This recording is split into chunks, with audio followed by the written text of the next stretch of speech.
तो hey guys यार, कैसे हो आप सब। तो दोस्तों, आज की इस वीडियो में मैं आपको बताने वाला हूं कि जो आपका कॉमर्स का चैप्टर नंबर 1 है और चैप्टर नंबर 2 और 3 इसके इंपॉर्टेंट क्वेश्चंस क्या है। जो आपकी यूनिट एग्जाम होने वाली है ना, उसमें आपको ये बहुत हेल्पफुल मिलेगा। ठीक है, तो क्वेश्चन सब मार्क कर लेना। ओके। और हाँ, एक वीडियो मैं पहले ही बना चुका हूँ, लेकिन उसमें मैंने चैप्टर 3 इंक्लूड नहीं किया था, तो सोचा कि चैप्टर 3 भी कर दो, क्योंकि काफ़ी सारे लोग बोलेंगे कि सर हमारे कॉलेज में चैप्टर 3 भी पूछ रहे, तो उसका क्या बताओ। तो इसलिए मैंने सोचा कि चलो कि वापस से वीडियो बना देते हैं, और अगर ये वीडियो चल जाता है तो फिर से मैं इकोनॉमिक्स का भी लेकर आऊँगा, एसपी का भी लेकर आ जाऊँगा, और जो तुम बोलोगे तो बाकी सबका भी वीडियो आ ही जाएगा। तो अब देखते हैं कि तुम्हारा जो चैप्टर नंबर 1 है, जो कि एग्ज़ाम में एक्चुअली इसका जो वेटेज है वो तो है भाई 10 मार्क्स का। ठीक है। अब टीचर यूनिट एग्जाम में 10 मार्क्स का तो पूछेगा नहीं, मैं बता रहा हूँ बस कि तुम्हारे फाइनल में, जो कि तुम्हारा फाइनल सेमेस्टर होगा, 10 मार्क्स का टीचर अगर अच्छा है तो देगा ही देगा, चाहे कुछ भी कर लो। लेकिन यूनिट एग्जाम में क्या क्या आ सकता है वो एक बार मार्क कर लेते हैं। पर उससे पहले मेरे भाई, चैनल को सब्सक्राइब कर लेना, और जैसे तुम सपोर्ट दिखाते आए हो ना वैसे ही दिखाना। और हाँ मेरे भाई, इंस्टाग्राम पे फॉलो कर लो यार। कितनी बार मैं चिल्ला चिल्ला के बोल रहा हूँ, अबे एक फॉलोवर नहीं बढ़ रहे इंस्टाग्राम पे, एक फॉलोवर नहीं। वेल, इंस्टाग्राम पे आपके डाउट मैं बहुत जल्दी क्लियर कर दूंगा। आपको फॉलो करना है तो कर सकते हैं, मैं कोई ज़बरदस्ती नहीं कर रहा हूँ। ठीक है, लेकिन कर लेना भाई, थोड़ा तो कर लो यार, थोड़ा तो मेरा तो इज्जत रखो यार कुछ तो। अब देखते हैं कि तुम्हारा जो ये चैप्टर है, चैप्टर नंबर 1 है, इसमें तुमको क्या क्या पूछ सकते हैं। अब इसमें पूछने के लिए तो भाई बहुत कुछ है। पूछने के लिए तो टीचर जाए तो तुमको एकदम बैठा के आराम से पूरा रात दिन पूछ सकता है, लेकिन एग्जाम के लिए इंपॉर्टेंट क्या है वो देख लो। तो explain the following terms and concepts है, तुमको 3 चीज़ करना ही करना है।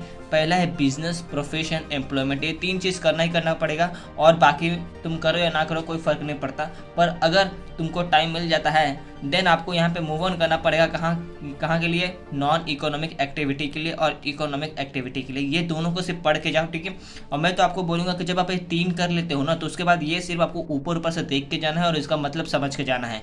चांसेस कम है कि टीचर पूछेगा, लेकिन फिर भी आपको ऊपर ऊपर से पढ़ के जाना है, और कुछ ज़्यादा इसमें दिमाग लगाने की ज़रूरत है नहीं। आएगा तो आप आराम से 2-3 मार्क्स बोल रहा हूँ, 2-3 पॉइंट तो बना ही लोगे, जिससे आपको 1.5 मार्क्स तो टीचर दे ही देगा।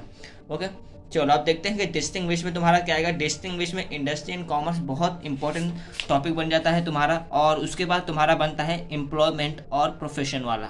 ठीक है, यहाँ पे ये बहुत इंपॉर्टेंट बन जाता है। और बिजनेस एंड कॉमर्स अगर टाइम है तो कर लेना। अब मैं जानता हूँ कि मैं अगर ऐसा बोल रहा हूँ तो तुम अब ऑप्शनली समझोगे, तुम इसे करने वाले होने में, इतना तो जानता हूँ। पर मैं तुम्हें पहले से वार्न कर दे रहा हूँ, क्योंकि अगर तुम्हारे पास टाइम है और तुमने ये सोचा कि भाई छोड़ ना यार, नहीं आएगा नहीं आएगा, और अगर आ गया ना तो फिर जाकर तुम मुझे कमेंट में वापस मत बोलना कि सर ऐसा हो गया वैसा हो गया। ठीक है, अब देखते हैं जो तुम्हारा आंसर द फॉलोइंग है उसमें क्या आ सकता है। तो उसमें मेजरली 2 ही चीज़ मैं हर बार बताता हूँ, और अभी भी तुमको 2 ही चीज़ बताऊँगा। चांसेस नहीं है यूनिट एग्जाम में आने के, लेकिन आ सकता है। ठीक है, 8 मार्क्स का। तो यहाँ पे तुमको डिफाइन बिजनेस, उसके फीचर्स के बारे में कर देना है, और उसके बाद आता है comparative analyse of business, profession and employment, इसके करके रखने। आई नो ये जो क्वेश्चन नंबर 1 इसके बहुत ज़्यादा पॉइंट है मेरे भाई, लेकिन कोई भी टीचर, कोई भी बोर्ड आपका इतना नहीं बोलता कि भाई तुम्हारे जितने भी पॉइंट्स टेक्स्ट बुक में दिए सबके सब उठा के डाल दो, नहीं। मिनिमम मैं भी आपको रिकमेंड करता हूँ, मिनिमम आपको बोर्ड भी रिकमेंड करता है कि 8 मार्क्स के लिए मिनिमम 8 मार्क्स का पॉइंट तो लिखो, कम से कम 8 पॉइंट लिखो।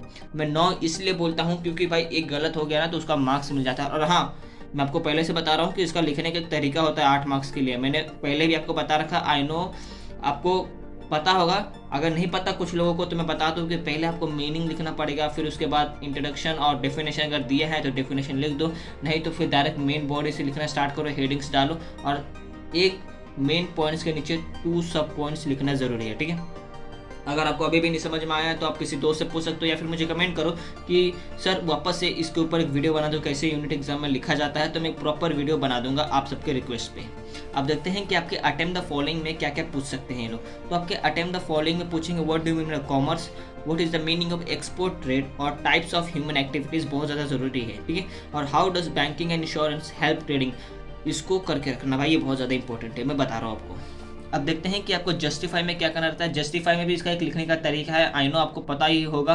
ठीक है, मतलब देखो जस्टिफाई का लिखने में क्या होता है कि आप कुछ भी लिखो, लास्ट में आपको लिखना पड़ेगा कि हेंस दिस इज जस्टिफाई, या फिर ऐसा hence retailer is in direct contact with ultimate consumer. ठीक है, ऐसा लिखना पड़ता है। और आता है आंसर इन ब्रीफ। इसमें अरे हाँ, पहले इसमें तो आपको बता दूं, जस्टिफाई द फॉलोइंग स्टेटमेंट में आपको कॉमर्स के बारे में जरूर लिखना है। Commerce is a wider term than trade. फिर उसके बाद आपका आता है होलसेल वाला, बहुत इंपॉर्टेंट है भाई, बहुत पूछा ही जाता है। Business is a part of economic activity और ट्रांसपोर्ट क्रिएट प्लेस यूटिलिटी, ये करके रखना है, ठीक है। चलो अब देखते हैं कि आंसर इन ब्रीफ में तुमसे क्या पूछा जाएगा। तो कुछ पूछे या ना पूछे, 4 features of profession, types of foreign trade, 2 types of industry, और यहाँ पे आपको आते हैं 2 टाइप्स ऑफ प्राइमरी इंडस्ट्री, ये तो पूछा ही जाएगा। और हाँ, state any 4 auxiliaries to trade, 1 2 3 4 और 5 करके रखना, बाकी को आप भगवान भरोसे छोड़ सकते हो। चलो इसमें इतना ही था। ऑब्जेक्टिव आपको नहीं बताऊंगा क्योंकि मुझे पता है तुम बहुत ऐसे भाई बैठे रहोगे और कुछ करोगे नहीं। थोड़ी मेहनत तुम भी कर लो, थोड़ा एनालिसिस तुम भी करना सीख जाओ। अब देखते हैं कि चैप्टर नंबर 2 जो है तुम्हारा, चैप्टर नंबर 2 ट्रेड से क्या आ सकता है, जो कि मेरा ये चैप्टर बहुत फेवरेट हुआ करता था क्योंकि भाई इसको आसानी से हम लोग रट सकते थे, ठीक है। तो इसको मैं आसानी से कर लेता था, इसलिए मेरे को बहुत पसंद है। अब देखते हैं यहाँ पे कहाँ गया भाई, कहाँ से शुरुआत करूँ। हाँ सामने, explain the following terms, wholesale trade, retail trade, foreign trade, one price shop trade वाला, और जो ये आपका डिपार्टमेंट स्टोर है, ये सब करके रखना है, ठीक है। इन ये सब मैं 8 के 8 बोल रहा हूँ, ठीक है। मैंने पढ़ा अभी तक सिर्फ 5 और 6 ये, लेकिन मैं सब बोल रहा हूँ क्योंकि आपको ये सब पढ़ के रखना, खाली कॉन्सेप्ट दिमाग में डालना है कि भाई इन सब का मतलब क्या होता है, ठीक है। अगर आप 2-3 पॉइंट्स भी लिख लेते हो तो आपको 1.5 मार्क्स मिल जाएगा, उसमें कोई इशू की बात नहीं होने वाला है। और 1.5 मार्क्स इनफ है। 2 मार्क्स के लिए तो जब पेपर आएगा ना तुम्हारा बोर्ड में भी, तब जब तुम जाओगे 12th का बोर्ड दोगे ना, 2 में से 2 मिलना इम्पॉसिबल रहता है। अगर तुम्हारा सब सही है, तुमने आंसर सही लिखा, कोई स्पेलिंग मिस्टेक नहीं किया, अगर एक भी स्पेलिंग मिस्टेक हुआ ना, हाफ मार्क्स काट लेंगे, चाहे कुछ भी। तुमने अगर इन, ऑन, डैट, द भी गलत लिख दिया ना, तो भी तुम्हारे हाफ मार्क्स कट हो जाते हैं, इसीलिए 1.5 मार्क्स मिल जाता है। तो सेंटेंस अगर सही से बना, स्पेलिंग मिस्टेक नहीं हुआ, तो तुम्हारे 2 में से 2 समझ लो मिल जाएंगे। इसलिए बोल रहा हूँ, खाली समझ के जाओ, पढ़ के जाओ, अच्छे से इनमें से कुछ भी आएगा लिख दोगे। अब देखते हैं कि तुम्हारा जो डिस्टिंग्विश है उसमें क्या पूछ सकते हैं। तो इसमें यही चीज़ जो ज्ञान मैंने दिया आपको, इसमें भी वही दूंगा कि कुछ करो या ना करो, होलसेल और रिटेल का करके रखो। देखो मैंने पहले ही बोला, अगर ये आप करके रखोगे ना तो आपको डिस्टिंग्विश बहुत ईजी होगा। Wholesale, retail, departmental chain store, journal वाला और स्पेशलिटी वाला स्टोर करके रखना, ठीक है। इंपोर्ट और एक्सपोर्ट तुम कर लोगे, बहुत ईजी है यार, इसको समझना बहुत ईजी है। तो 1 2 3 4 इसको छोड़ देना, लिब्रिटेंट और नहीं 18 हाँ जो भी है। Answer in brief, state any 4 features of one price shop, बहुत इंपॉर्टेंट है। Write any 4 service of retailer of consumer, retailer to consumers, again important है। Explain primary stage of import procedures, okay.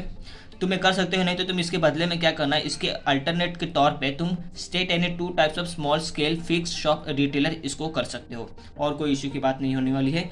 Justify में बात करें तो justify में मेरे भाई तुमको करना पड़ेगा होलसेलर, और तुम्हारा आता है wholesaler perform various marketing functions, departmental stores और जनरल स्टोर्स, और there is no scope for bargaining और चेन स्टोर सेल्स। बस इतना कर लो, इनफ है। अब देखते हैं कि तुम्हारे आंसर द फॉलोइंग में क्या आ सकता है। तो अगेन मैं आपको होलसेल को बहुत ज़्यादा भाव दूंगा, फिर उसके बाद आता है स्मॉल स्केल फिश रिटेलर्स, फिर उसके बाद आता है इंपोर्ट और एक्सपोर्ट के बारे में। समझ में आया? देखो ये सब घुमा फिरा कर ना एक ही टॉपिक के ऊपर पूछेंगे, इसीलिए मैंने आपको पहले से ये बोल कर रखा, अगर आपको इसका मतलब आ गया ना, तब किसी में आपको भले कुछ आए ना आए, उन सब का मतलब लिख के 1 मार्क्स तो गेन कर ही लोगे। और मुझे पता है कि तुम थोड़ा और पढ़ सकते हो, मेहनत थोड़ा तो ज़्यादा कर लो। अब देखते हैं जो कि तुम्हारा लास्ट चैप्टर होगा। मुझे उम्मीद तो नहीं है कि तुम्हारी यूनिट में पूछा जाए, अब पूछा जाना भी नहीं चाहिए मेरे भाई। 2 ही चैप्टर है तो ठीक है, लेकिन कुछ टीचर्स बहुत महान रहते हैं, 3-3 चैप्टर पूछ लेंगे तुम्हारे कॉलेज वाले में से। तो इसलिए मैं एज अ बैकअप तुमको ये करके दे रहा हूँ, ताकि तुम्हें बाद में प्रॉब्लम ना हो, तुम बाद में कमेंट ना करोगे सर चैप्टर 3 तो बताया नहीं आपने। आंसर द फॉलोइंग में देखते हैं, पीछे से जा रहे हैं, ओके। तो explain the importance of small businesses, benefits of small businesses, 2 खत्म करो। अटेम्प्ट द फॉलोइंग में आपको करना है, state any 5 problem face by small scale industry और role of small scale industry in employment generations, ठीक है। Explain the meaning of small scale industry करके रखना बहुत इंपॉर्टेंट है। जस्टिफाई में तुमको generally small scale industries are sick और हैविंग प्रॉब्लम्स, ये 2 करके रखना है।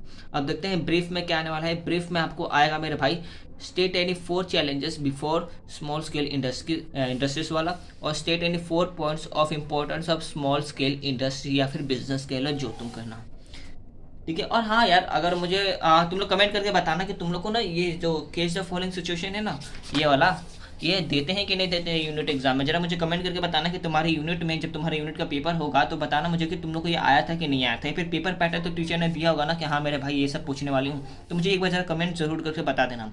अब तुम्हारा explain the following terms concept में तुम्हारे ये चारों आ जाएंगे, इन चारों में से कुछ भी मत छोड़ना, पर मैं तुमको प्रेफरेंस दे देता हूँ स्मॉल स्केल इंडस्ट्री, ठीक है, मॉडर्न इंडस्ट्रियल सेक्टर, फिर आता है आपका ट्रेडिशनल वाला और माइक्रो वाला, फिर लास्ट में आप सर्विस सेक्टर पे जाना। ओके, तो ओवरऑल करना आपको चार ही है, 4-5 है ना, हाँ 5 ही करना है, कुछ भी छोड़ना नहीं है।